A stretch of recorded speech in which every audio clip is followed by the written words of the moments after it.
ense ya bon margoba bono nigo musubati mutangani wense ya Kenya musubati RUTO nigo naende bono abarganiri goseni aganiri Obonyamasi bonene KOEGWA asensemo ya Chisemi buna enchira yemo yogotingia amaro yense ya Kenya amatukari MOTWE okwana kurwa senyombenene yoborayi ime ya State House igemi mu Nairobi nigo bono abaganiri asarigania barokibwa chimi gose abarokibwa 95 awe bagosomibwa insemo roberio RUTO Family Foundation nigo bono atebire amobakubwaterana ne foundation ya Mark Foundation recho nigaterebuna Chisemi na chio chirabeke ense ya Kenya asebirengo obyegoromono wikabono nigo moroberio yo RUTO Family Foundation nigo okobasomya abana bamura 43 nabo abana banyaruka 42.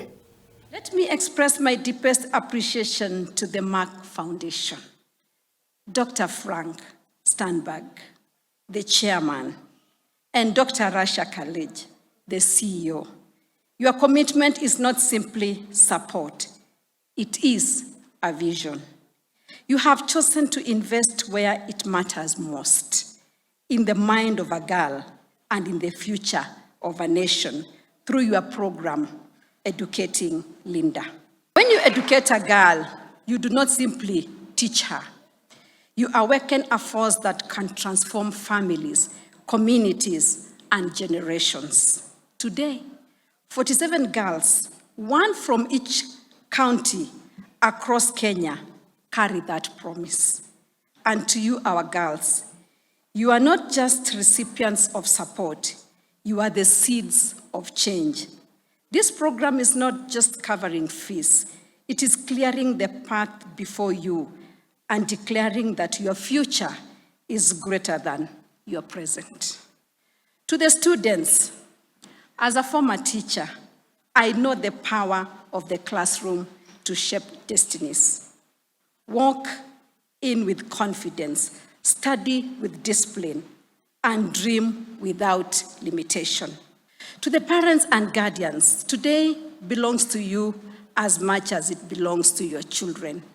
You have endured sacrifice, held on in moments of doubt, and believed in them when circumstances made it difficult to see the light ahead. And today, that faith is being rewarded. Your belief has met opportunity, and it now stands before you as a future full of promise. As the Minister for Gender, Culture and Children's Services, I must tell you that I serve in one of the best ministries.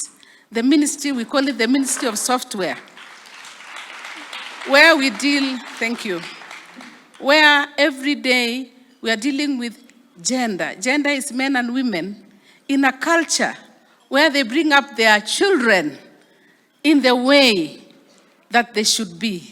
We read, I remember when I took an oath, I was given the Constitution of the Republic of Kenya on one hand, and I was given the Bible. And it has made sense to me that every day I have to read that Constitution and I have to hold the Bible to pray for the children of Kenya. And I want to thank you, our partners, for coming to